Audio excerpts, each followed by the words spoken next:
Welcome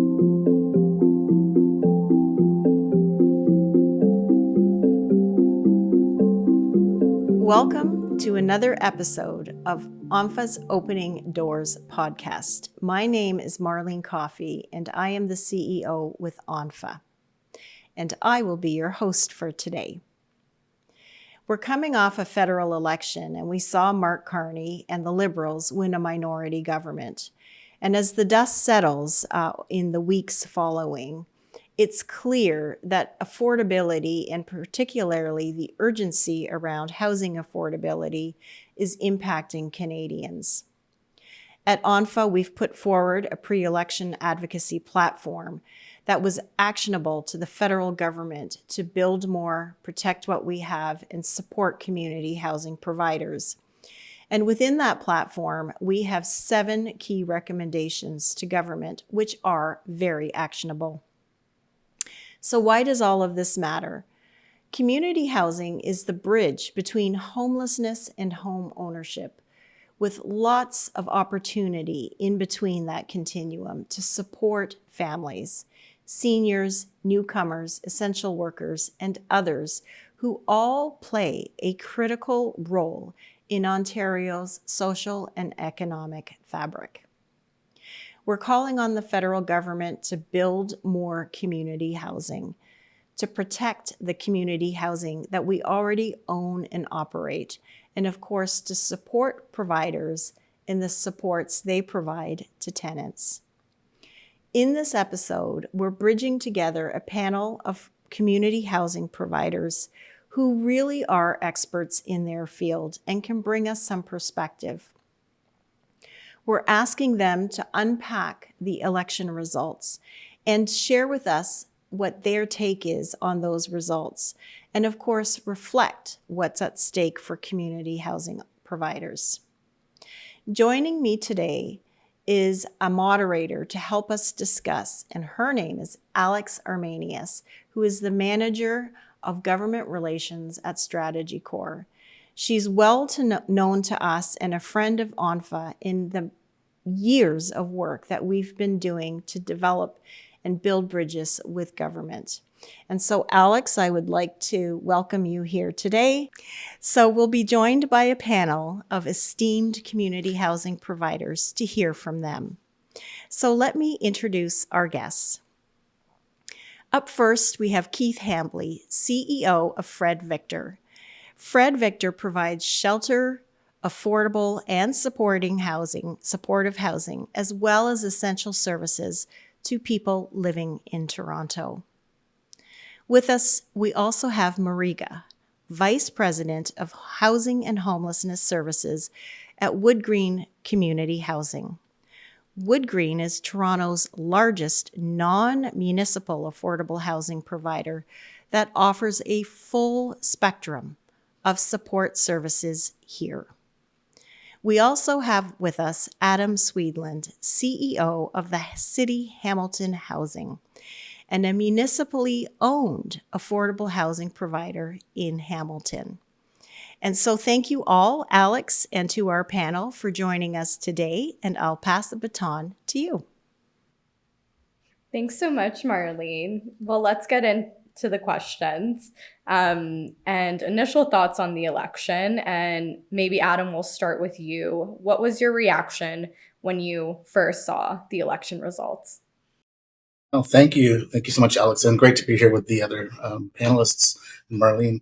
The election was it was actually pretty interesting to see this play out. I think we saw the affordability issue creep up a little bit, but it kind of crept up in favor of the Conservative government, which was an interesting twist at the end of the campaign, which seems so strongly looking like it was going to land in the Liberal camp. But in that discussion about affordability, I felt like the housing piece got diluted a lot. It was when it was mentioned, it was about home ownership, and it was sort of back to a traditional home ownership focus around that. So I think that was a little disappointing to come out at the end with that focus, kind of taking it away from the rental piece, and particularly the community housing piece. That said, I think the outcome is I think the minority government is a really interesting way to play this out. It's going to be interesting to see how influential the other parties are in making the Liberals successful in this role. So. Awesome. Thanks, Adam. Keith, Mwarigha, anything to add on to the initial reactions from the election? Sure, just a very quick thing, and thanks, Alex and Marlene. Great to be with you, and Mwarigha as well.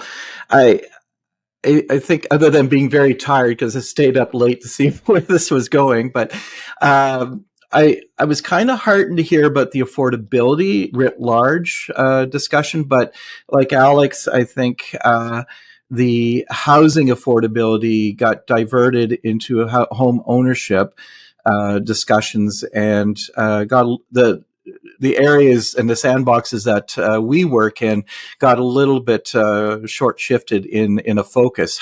Having said that, I think that there was some discussion, some level of urgency placed on affordability and housing affordability and the housing crisis itself.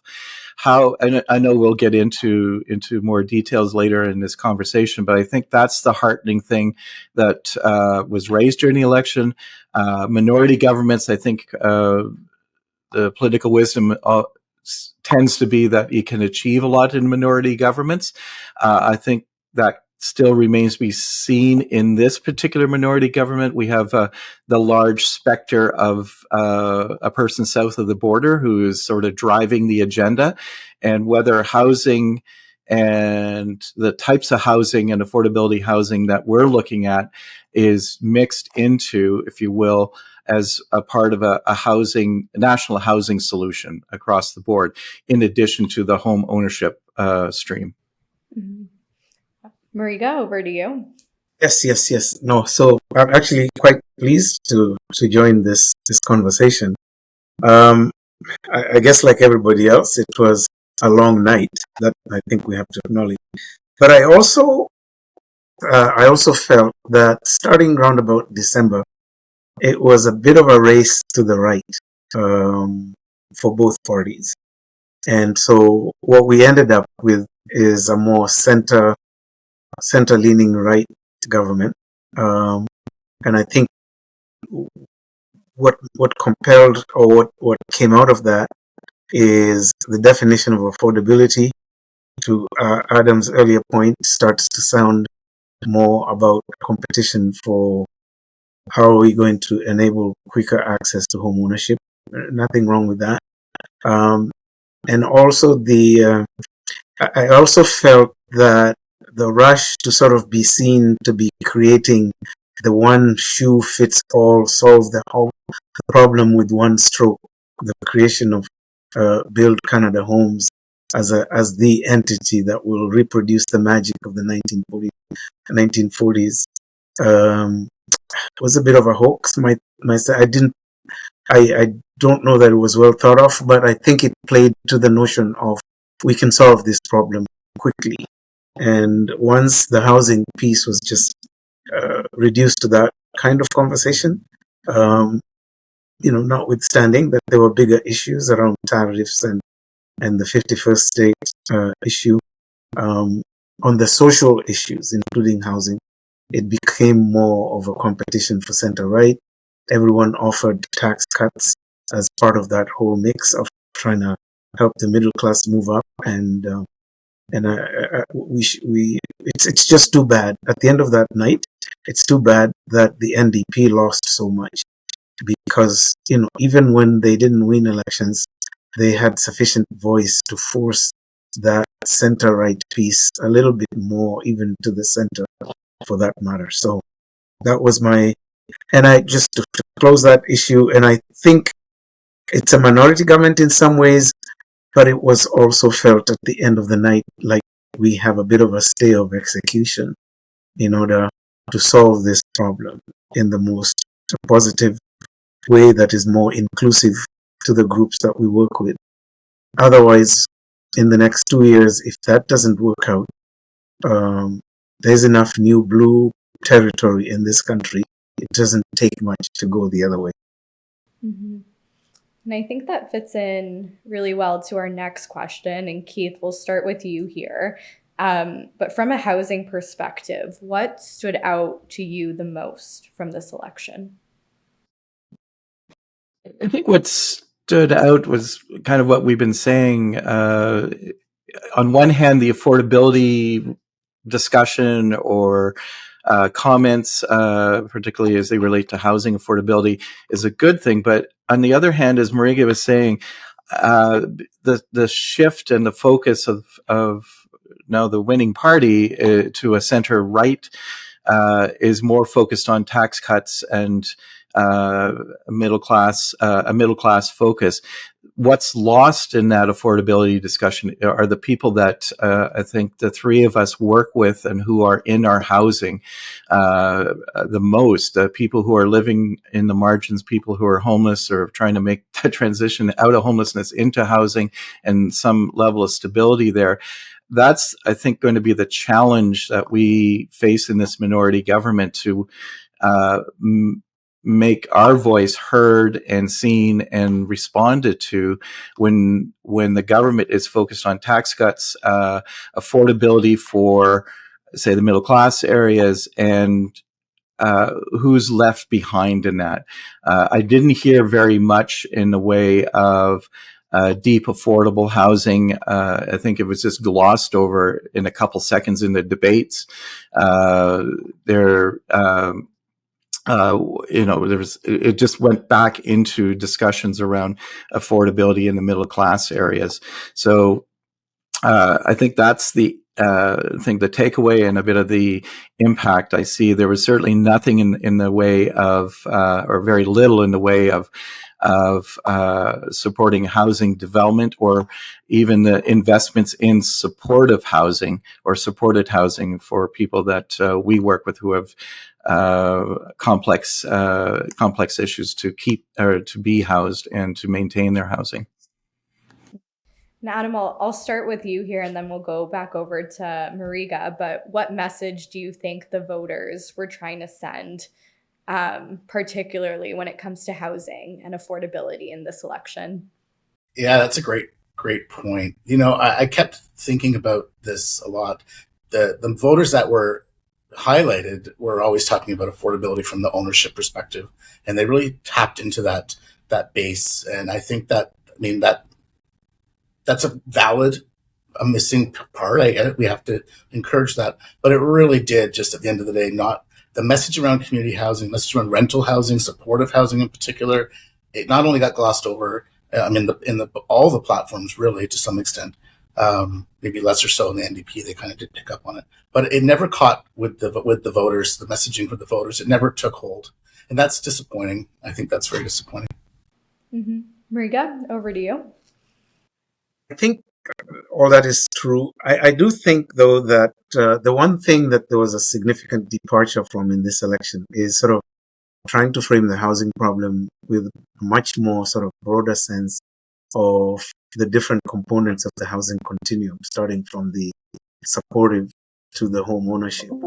And as everyone has observed here, we all kind of veered towards the ownership piece. The only other additional thing I want to say about that is once it got to that space to talk about housing, it also then got conflated with some very negative views about immigration and what immigration did in order to cause the housing problem. And that was a huge narrative that penetrated especially young people about why they're not having access to housing. On the other hand as well, once it also became a bit of a generational conflict, a rift.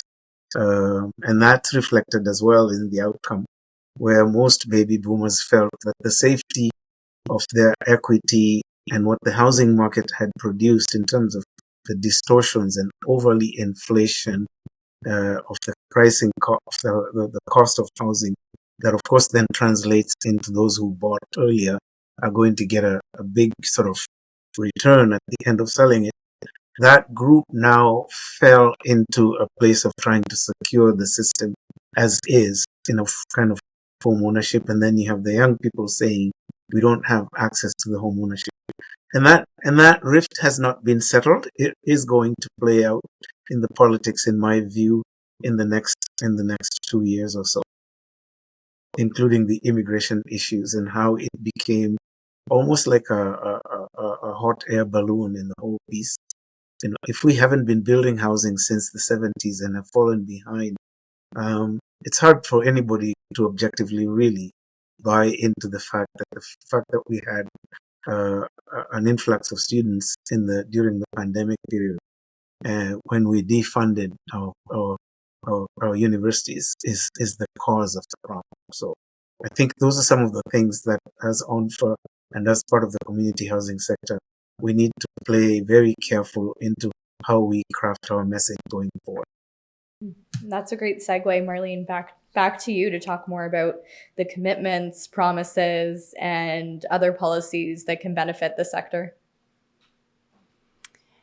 Yeah, I very much appreciate your perspective and the lens that you bring to interpreting that first topic that we were exploring. And I'd now like to shift into the implications for you as experts delivering on community housing in communities.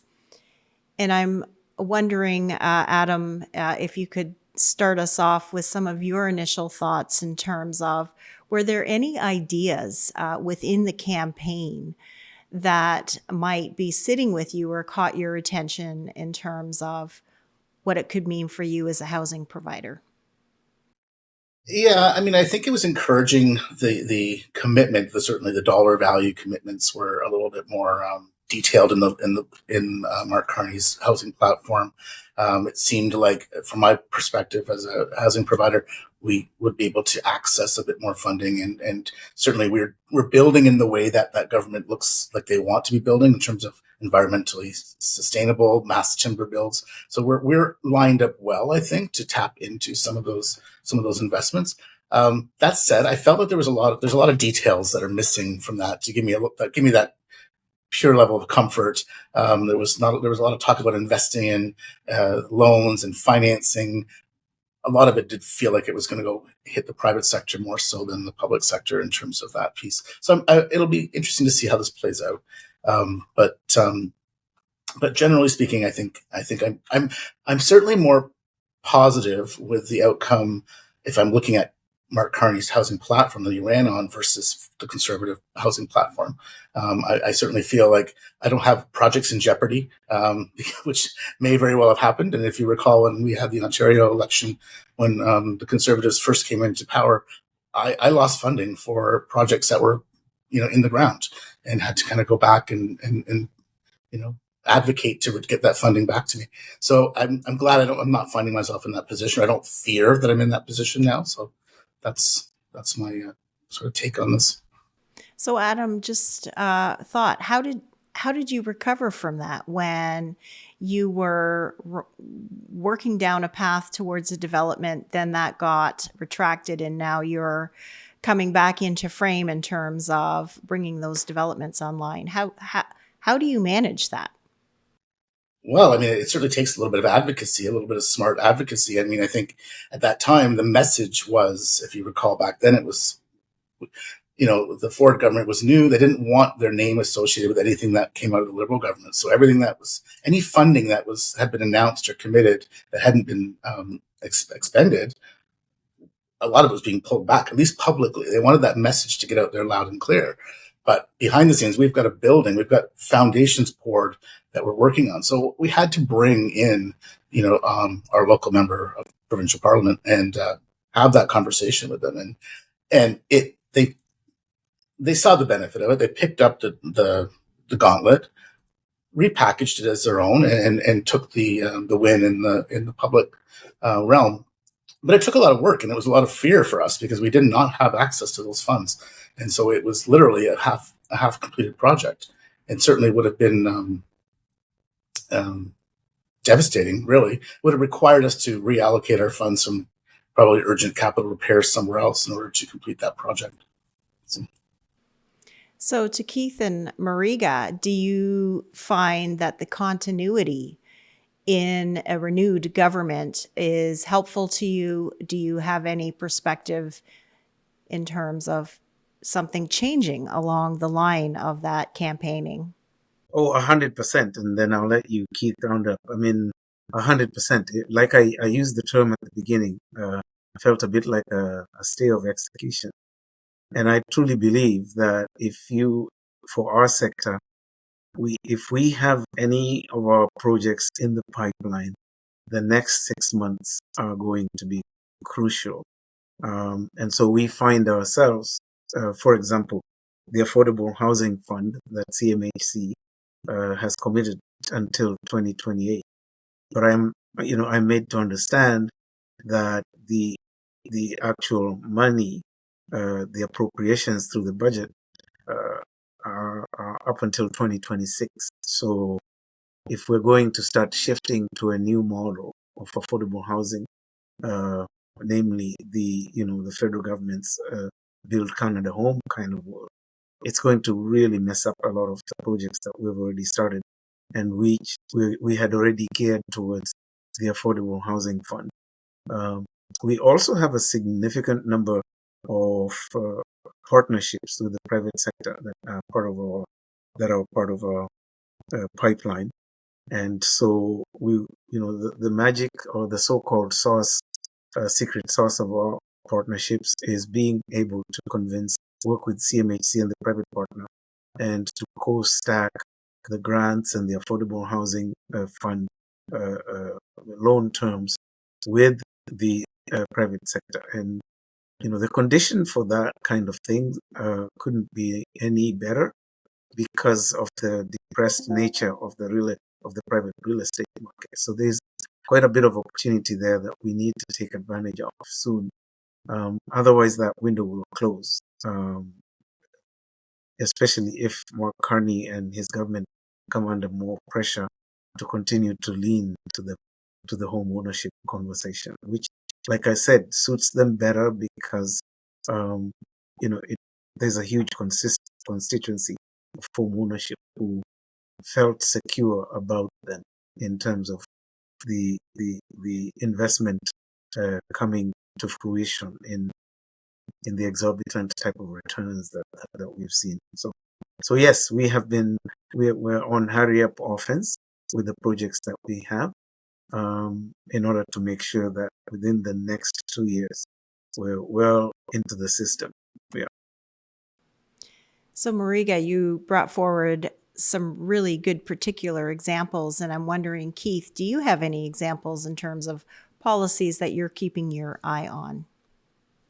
Yeah, I think it is will be interesting around the CMHC funding, and I think the one thing, like business doesn't like uncertainty, and neither does the neither does the nonprofit sector. We need a level of certainty of funding, what that funding is going to be, and as Adam said, for the dollar figures that were proposed in the platform, the Liberal platform, were encouraging for sure, but my caveat is that what we talked about earlier, that focus around private ownership or home ownership could possibly dilute what we're working on in terms of funding for or affordable housing or deep affordable housing. And I wouldn't want that lost in the rush to address a home ownership focus. It's probably not a great analogy, but it's a historic one, that if the focus is solely on or predominantly on home ownership and home ownership building, that trickle down effect is not going to impact us at all. It won't raise the boat of affordable housing, if you will, in Canada, or certainly in Toronto. I'm encouraged by the Liberal platform for sure. They put dollars to it, but I think it's holding them to account to address issues of or address the housing incentives, removing red tape, that sort of thing, making it easier for municipalities to work in this field, for nonprofits. we are slowly in the nonprofit world building back our capacity to be housing developers. That was gutted back in the 1990s, and it's taken a long time for agencies like ourselves, and I wouldn't even say we're at a point where we're at prime development opportunity or looking at those opportunities, but we're getting there, as are a few other organizations. So I think the next couple of years will be telling, and you can't run a policy on hope, but really this is a unique opportunity to build our sector and work with the different orders of government to make that happen, to really address the lack of a deep affordable housing in this country, or in the city of Toronto or the province. So lifting from that commentary, I'm wondering, Adam, if you could add some thoughts around how government is approaching community housing, or do you feel they're doing something else? Well, that's a great question. I mean, I think that it's really kind of fallen out of the limelight a little bit, and it's unfortunate. And I think the other piece that, and I don't know if I'm just thinking about this now, there's a lot of talk about this harmonizing the Canadian market. So the Canadian markets across these 13 provinces and territories. And I read that, I think it was in the Liberals' platform about treating it as one housing market, not 13. And we're seeing about the trade, removing internal trade barriers. And I thought, right off the bat, it crosses my mind that Ontario has a very unique housing model. And I think over the years, I've heard some grumblings from CMHC folks about having to deal with the Ontario market. And it makes me wonder about what's in store for this. Like, what will there be a pressure on the Ontario government to relook at how it's arranged its housing world as well? So or will it just be ignored? And that's the other fear, is that we just kind of get shifted under the carpet a little bit. But at the end of the day, I don't think there's a lot of positive news that we can hang our hats on for the operations side of community housing. Certainly not supportive housing.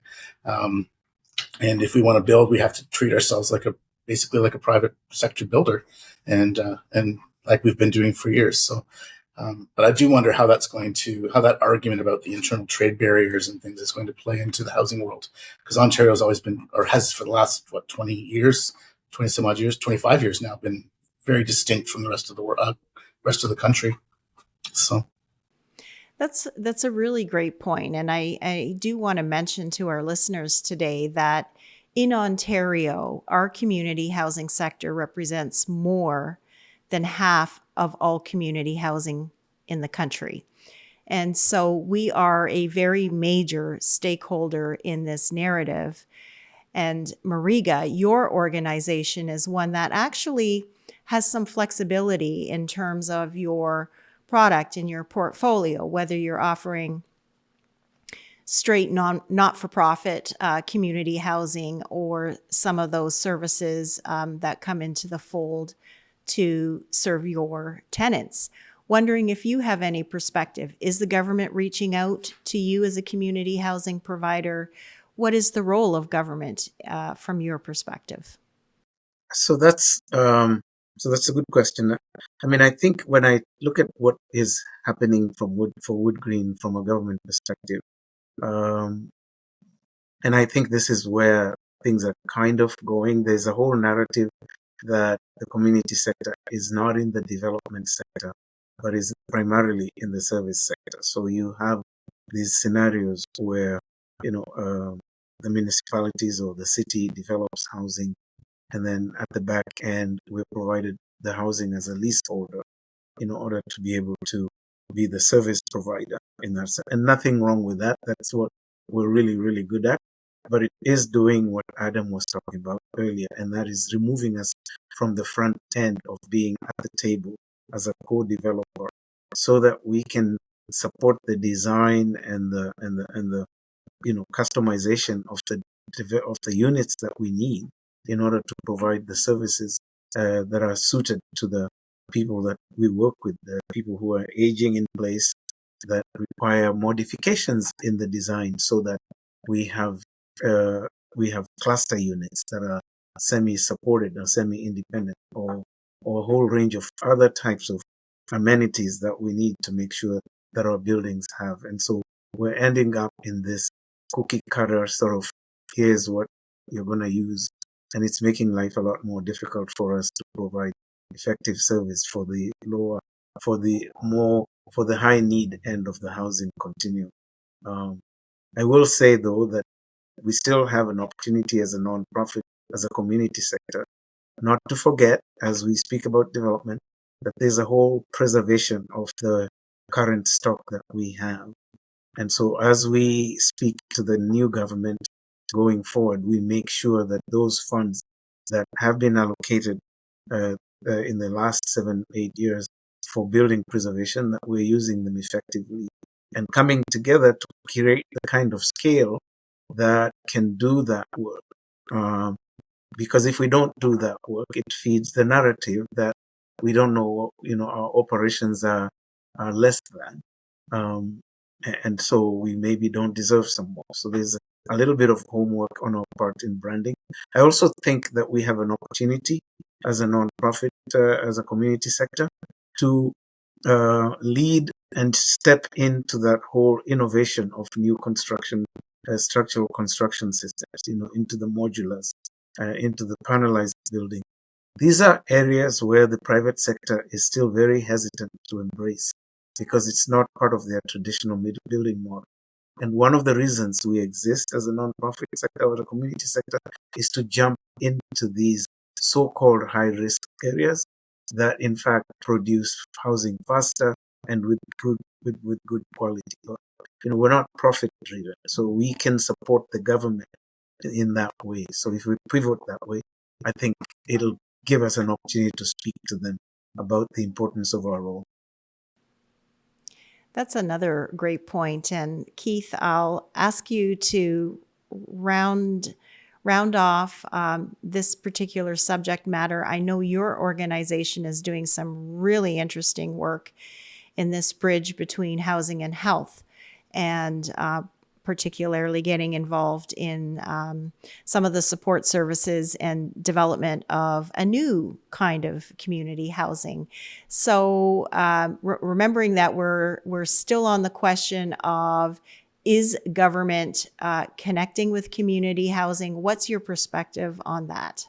So I think the connection is more coming from us in community or community organizations trying to connect with government to articulate innovative housing models. Mwarigha talked about sort of the design aspect of it. Absolutely. I think we, in spite of working in somewhat conservative ways, we are risk takers in design because we house people who have unique design needs or needs within the community. So, and also models. So the housing and health model, it is amazing that it's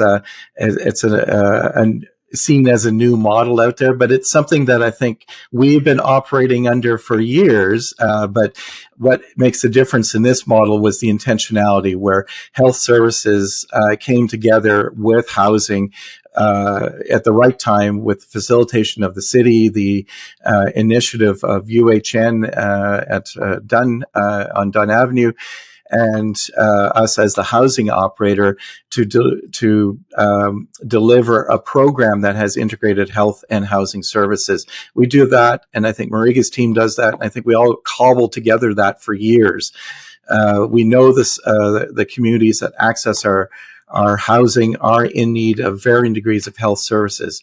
So if it's a new innovative model, we'll trumpet that and hopefully excite orders of government to invest in that, because that has immediate and long-term effects and impacts on the health of an individual, the housing longevity of an individual, but also the health of a neighborhood and the city that project is in. And it frees up or creates flow within the health system itself. And I think we all agree that it's a cost-effective way of doing housing. So yeah, I think we are innovators in the housing sector, in the nonprofit sector. We're open to having conversations of how we bring non-traditional partners together to create some sort of housing outcome for the communities we serve.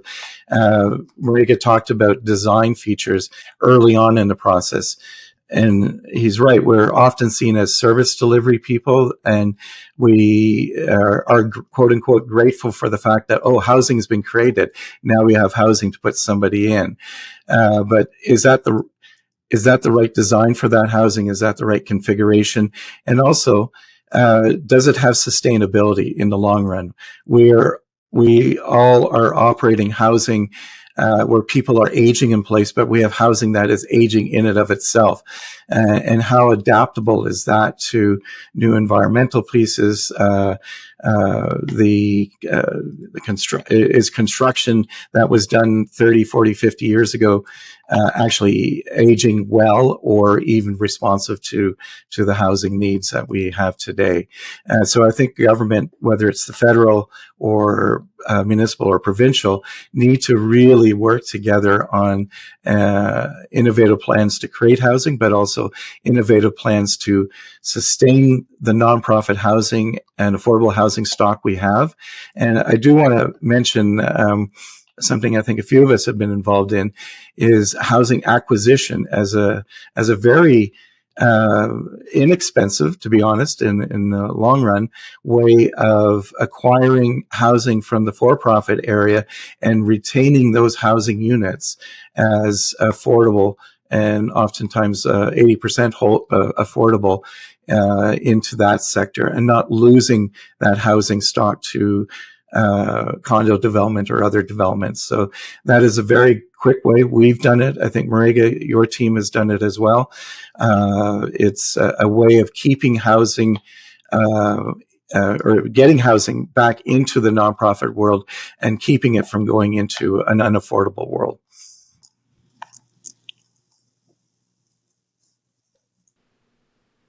So that was a really great summary on implications. And I think now we could move into our next subject, Alex, if you would lead us with those questions. Mm-hmm. Yeah, we're going to talk about what's missing in the sector, what's needed.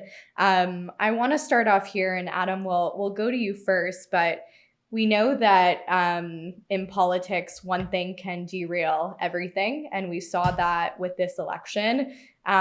We saw that tariffs took up the conversation and every other policy became secondary to that. So in the sense of unpredictability, how do we keep the community housing sector top of mind? How can providers work together to ensure that regardless of what happens in politics, housing stays top of mind? Thank you. Well, we already have a strong sector voice through ONPHA, and I think that is something that we need to support loudly and lean into, because, the priorities of build, protect, and support are exactly what can't be lost. I mean, we're as community housing providers, we know we have to build. We have to protect what we have, and that message gets so slightly, it's not as sexy as opening a new building, but so it gets a little bit diluted. But most importantly, we have to be able to take care of what we have in terms of our day-to-day operations, just the day-to-day maintenance, the day-to-day unit turnover, not letting units sit vacant, and supporting our tenants through this. In that piece, it burns me a little bit that operation side, the importance that we do, the guarantee of rent security into perpetuity gets lost. It doesn't get highlighted enough. We do important work, and we do unique work, and we have to continue to use our professional association, our sector associations, and any opportunity to highlight those pieces, and that common message, that sort of comprehensive message rather, about what we're doing is really, really important, because I think that it's easy to focus on new builds, and I get it. It's great to stand there. Ribbon cuttings are the best thing in the world, and one-time capital funding is really easy to handle. But that ongoing support, that ongoing investment into this housing, it's not there, and we have to continue to hammer that point home. Keith? I couldn't agree more. I think the importance of individual organizations raising awareness with their local MP, MPP, or councillor, or everything from deputations to various other forums, but our sector voice, our coordinated sector voice like ONPHA, is vitally important to be putting these issues front and center to all orders of government, really. Adam said it well. We get excited about a new housing, and you count those units and that sort of thing. Unfortunately, in the broader community, that feels like it's a one and done type of thing. There's the ongoing maintenance of those units, the ongoing operations of those units, and frankly, the ongoing support to whatever degree of the client or tenants who are living in those units are vitally important. Really, housing is a reflection of the health of the neighborhood and the health of the city that those housing units are in.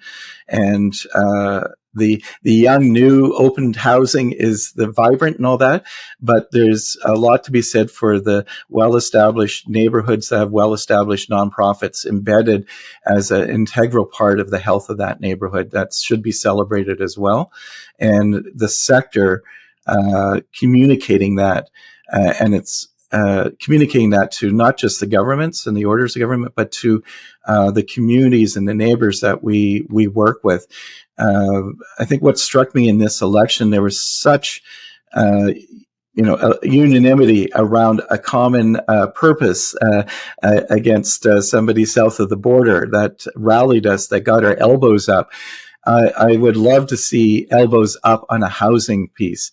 I love to see where an MP or an MPP is excited about the fact that there is housing in their neighborhood, or housing that is happening, not just opening in their neighborhood, but is well established in their neighborhood, and that there's an intentionality of caring and nurturing and supporting and sustaining that housing in the long term. And I think organizations like ONPHA and national organizations and even local ones all speak to that, but exciting the neighbors that we work with. And Mwarigha, how do you think providers can keep housing top of mind, especially with political uncertainty that we're seeing? Yeah, I think both Adam and Keith hit a very important point, and that is our strength as providers is measured in many ways in how we're making those adjustments and how we're working together more solidly. So the whole notion of, yes, elbows up for Canada, but also elbows up and connecting within our sector. One of the areas that was mentioned there was about shared capacity, shared procurement. We've talked about these things, supporting the smaller organizations and making sure, yes, we preserve ownership through governance and so on, but we create mechanisms to create a better economies of scale around our operations and how we deliver or source services out in the private market, in the property management sector. So I think that's important. There has been a missed window because of the lack of that sort of united, shared platform. There's a lot of money that through ENACAN that hopefully will last another 2 years, and we need to jump into that. Most of that is for building retrofit. The community renewal part of the Affordable Housing Fund for a long time went with very few subscribers. So we just need to be able, but a lot of those things, you need to create the kind of scale and singularity in order to be able to be effective as a customer, so to speak, for CMHC and for the funder. I think there's other opportunities around the investment side of new housing as well. I spoke earlier about, there's some real opportunities because the real estate market that, of course, created that inflated outcome and matchbox housing that was created in the last decade are right now not the dominant force, and there's an opportunity for us to inject public money and to inject partnerships with nonprofits to to have a bigger stake in the real estate market when we come out of this situation, because we had really been marginalized. I think taking advantage of new investment tools like the Build Ontario Fund. I was in a meeting today where they were talking about, they have an affordable housing agenda, and there was no example of any affordable housing that has been built.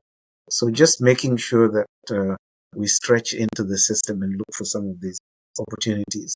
And of course, I talked about, again, being leaders and taking advantage of this whole super investment into the construction technology part, to be in that field as leaders, because that's what the non-profits are. We are leaders and we are innovators, and we need to show that in this coming year. Mm-hmm. And on that tracks, we have a new government, we have a new prime minister, we have new MPs, and we're going to have a new cabinet. So Keith, I'm going to start with you, but any advice to the new folks coming in about how they can engage and be more successful with the sector? Well, I think first thing is to engage with your local MP. In this case, we're talking about the feds. Your local MP, get to know them, get to put your organization front and center. I think in the city of Toronto, where Mwarigha and I are, we know our local MPs well. There are some new ones for sure that need to perhaps be updated on what housing means in their particular riding. But there are other MPs who have been in the previous cabinet, in fact, and certainly in the previous government, federal government. So they are well aware of some of the housing levers out there. So I think we can do our part by being more proactive of engaging quickly with our local MPs. But also not to be afraid, and I'm not saying we are or the sector is, not to be afraid of being front and center, why we are important and why we have value in the communities that we are in. And the issue of affordability and housing affordability in our world is not going away anytime soon. And how do we work together to come up with a solution to be good partners in creating and getting housing off the ground? We need other orders of government to be part of that too.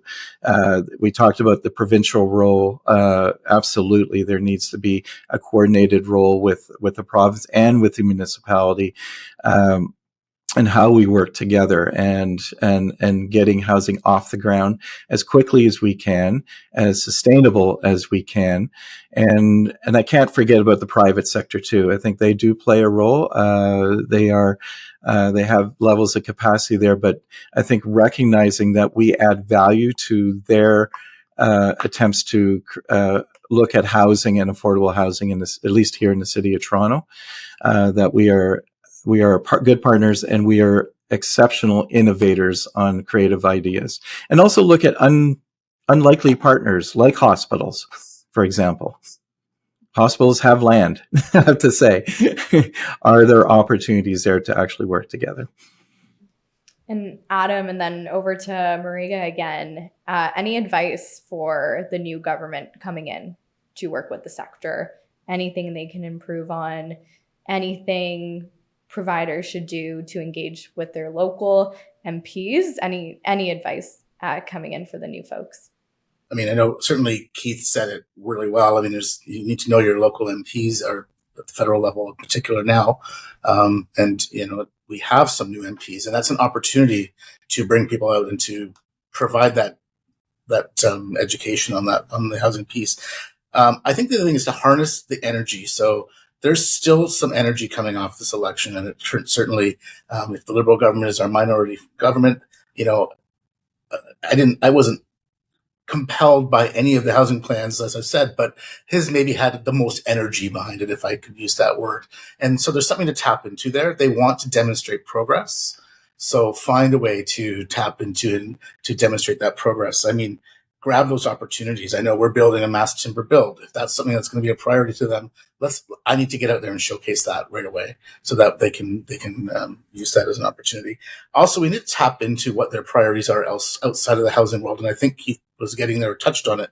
But like, there's economic benefits that are not just about the housing, that spin-off benefit around building with Canadian lumber, employment, the employment aspect, the spin-off considerations.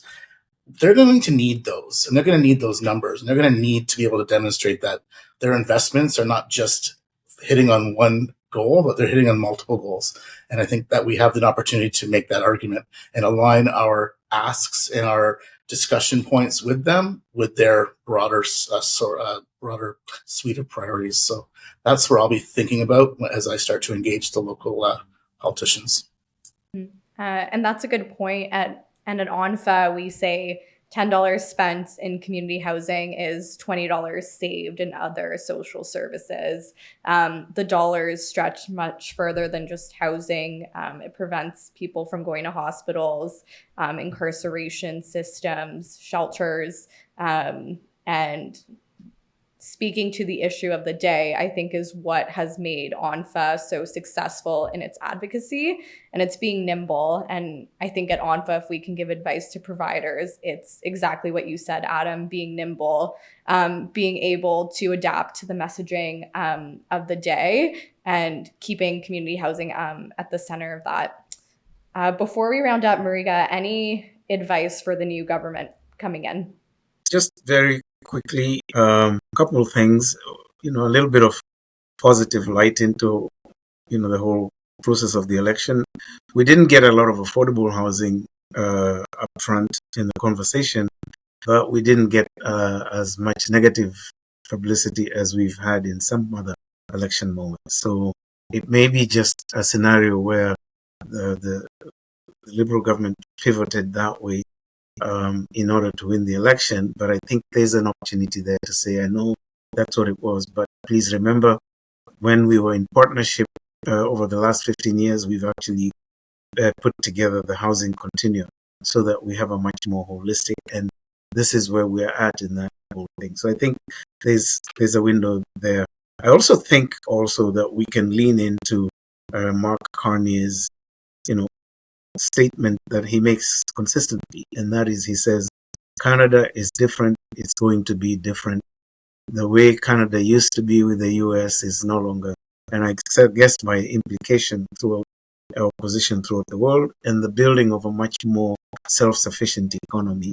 He has said now in time and time again that we need to repivot the timber industry so that it's not just an export, and that it is being used to help support the housing industry. So part of that segue is, of course, what Adam said about, yes, we want to be part of that Change Canada, and we want to use mass timber and all these other new local Canadian products, including, hopefully, we can divert aluminum and steel back into the local economy, and housing is a big player in that. So I think we need to lean into that conversation of pivoting the national economy and placing the housing component and the affordable housing piece of making sure that as we pivot to this new Canada, all Canadians are part of that pivot, including the people we serve, which is the low and the most moderate and most needy part of our population. Mm-hmm. Yeah. All right, Marlene, over to you for our closing question. Thank you, all three. And I have one final question for each of you. And I'm asking this of you as individual contributors, as leaders. On behalf of yourself, we know that we're working as a community housing sector to open doors to housing for all people to thrive. And so my question to you is, which door would you open if you had your wish? So jump in as you want. I know some of you will have an answer right away. Some of you would like a few moments to think about this. But which door would you open first? I would open the door of what I call the investment into the community housing sector, and make sure that what we fought for over the last 10 years, and the Affordable Housing Fund is through the CMHC, is one example. There's a whole bunch of other elements in that, including rent supplements and so on, that it is preserved and goes beyond the 2028 commitment, because that is really important. Equally important is the preservation dollars that we have fought for and have become part of mainstream CMHC budget. Those must remain. We must fight for those. That is the door I would be opening and going in and saying, this is remaining, this is staying. Keith and Adam. That's a big door. I think you're not speaking for Adam, but I think I'd like to unlock that door too, because I would hate to see successes, and there have been successes in the past 10 or 12 years of housing and housing, or getting people into housing, making it easier for housing, is not to lose the successes that have happened. And some of the, quite frankly, easy, quick wins that took place, sadly, because of COVID, we managed to get our act together on a few interesting things around housing, and not to lose that, whether it's rental supplement programs. I want to see the sustainability of those successful programs, build on them. So I think that's the door. Not just I want to open, but to keep open. I would, of course, want all the doors open that were already mentioned. So thank you, Keith and Mwarigha, for doing that. But I did want to open the door about the community, building a community and really putting in intentional work around what makes a successful community, what everything that we're doing that we can span different generations, different diversities, and really create these successful communities, because we know we have pockets of those in our portfolios, and that are just operating wonderfully, and we really need to replicate that as much as possible. So as I bring this section to a close, I really do appreciate your insight and your perspective. We've had some early reactions from you in terms of what we were seeing during the pre-election phase. We heard from you that the conversation diverted a little bit in terms of the public discourse leaning towards ownership, and that there was this idea of a single solve versus some of the complexity that we know exists in the sector. And of course, the centering around the middle class as very much the voter base that was being appealed to, and how that has some potential implications on rental housing, and particularly low end of rental housing. We also heard from you around other implications. So how we overcome diversity as a collective, how we can come together to really shift the model from one of being a service provider to one of being a builder and a creator and a partner, and the opportunity around acquisition. We also heard from you what's missing. So a couple of ideas around really liking the ONPHA advocacy pillars of build, protect, and support, leaning in a little more so for us as your advocacy association to making sure we protect what we have and continue supporting community housing providers. That means ongoing investment into the community housing sector and building out shared services for the sector around capacity and procurement and achieving those economies of scale. We heard from you that leadership and innovation is a really key theme as we look forward. And you started to lean into some of the solving. And I didn't even ask you that question, but you naturally leaned into, well, what can we do to solve the problem, the housing crisis? And some really tangible recommendations that you brought to us is for community housing providers or audience today to reach out to your local members of parliament, engage with them, share with them what you know and where your strengths lie, and what you can do to help government achieve their goals. We heard from you about putting community housing front and center and being bold about the really good work that you do, and again, how you can support government in achieving their goals and ultimately securing healthy, sustainable communities. We heard from you that you make really good partners, that you know how to harness energy, and that there is a catalytic opportunity here for us to build the momentum on election platform. And now as we continue to build relationships and government relations with our newly minted government. We heard lastly from you about building on the momentum of success and going beyond the National Housing Strategy of 2028 and really moving forward into bigger visioning and bigger solutions that we can achieve together. And so I do want to thank each and every one of you for what you have achieved and the perspective that you have brought to us today. Thank you so much. So Alex, we just heard some really insightful commentary in terms of what the election was like pre-election during the campaigning phase, and some of the insights in terms of what the community housing sector can do now to move forward and what ONPHA can do in a government relations perspective. You're one of our brilliant minds behind the scenes that puts in the phone calls and makes some of those meetings happen. What do you think? Was there any surprise in what you heard today?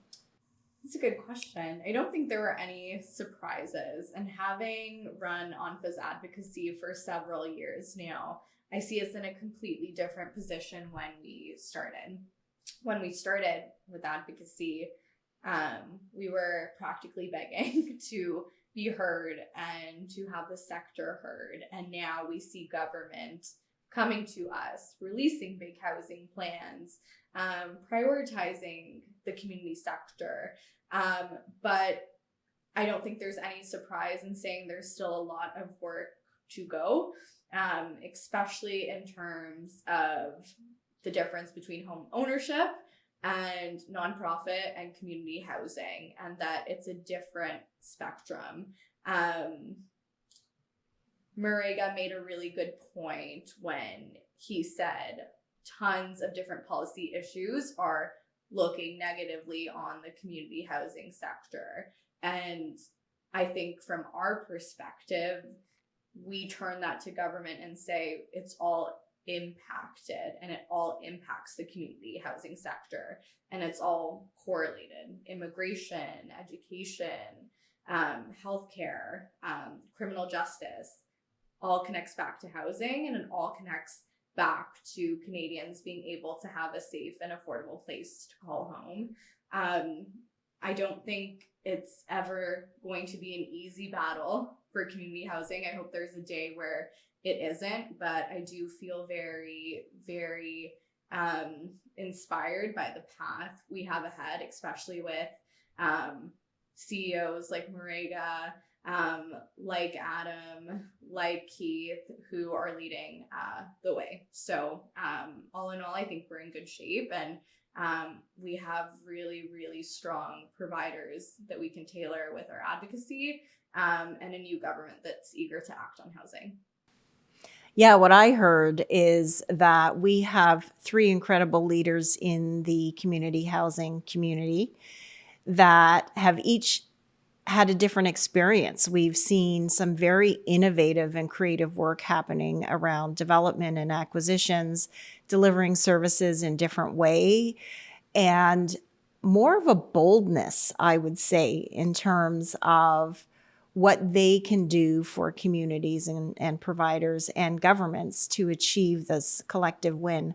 I love the analogy for elbows up in the community housing sector, because it means that there's a strength in what we have been doing and we know we can achieve, and how we can continue to advocate for doing more and in a different way for those who don't have a voice for themselves.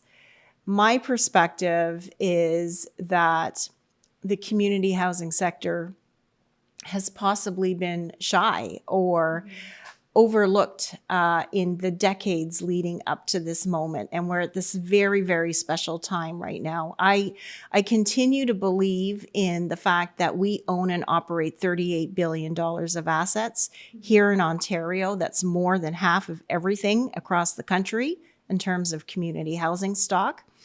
And that asset is coming out of mortgage. There's incredible power when we walk into a room and we can say we are bigger than any of the real estate investment trusts. We are bigger than any other rental housing provider in the private sector space. And as a collective, we have exceptional opportunity to build and leverage off what we have built to achieve that next generation of housing affordability in communities. We heard that today, and I'm just very proud of the examples of innovation that we're seeing coming through these leaders. Yes, we heard loud and clear community housing is the solution. We know that in the sector, it's about now getting governments on the same page. And the best part about this sector is that we are the connector between provincial, federal, municipal governments, and the private sector and each other. So I don't think there's any other sector more equipped to get housing solutions across the finish line. And community housing providers for decades have been making a system that has been stacked against them work. They are masters of making the impossible work. And I am seeing the tides turn in terms of a very progressive, business-minded approach to overcoming barriers for a better product at the community level. So I was thrilled with the insights that we've received today. Me too. And just one final point on that is community housing has been doing a lot with a little. Imagine if they were given the resources by government, how much more providers can do. So we had a really great discussion today, and the conversations like this, there's always an opportunity to continue. I do want to shout out to our audience and our listeners today around an opportunity at our upcoming ONPHA conference. As you know, our conference is among the largest of housing conferences in North America, and it's an opportunity where we bring together 1,000 housing professionals to have really important conversations. This year, we're meeting in Toronto from October 30 to November 1st. And we ask that you join us to listen to expert panelists, to participate in different sessions, and of course, the very valuable opportunity to network with each other and hear from the ground what's happening, where the opportunities are, and how you can get more involved. Right now, we are in the window of early bird rates for the ONPHA conference. And of course, we cap the number of tickets that are available at this preferred rate for members. So I encourage any of you who are looking to join at the ONPHA conference this fall, have a look at our website, see if you can grab that early bird rate, and we really do look forward to seeing you soon.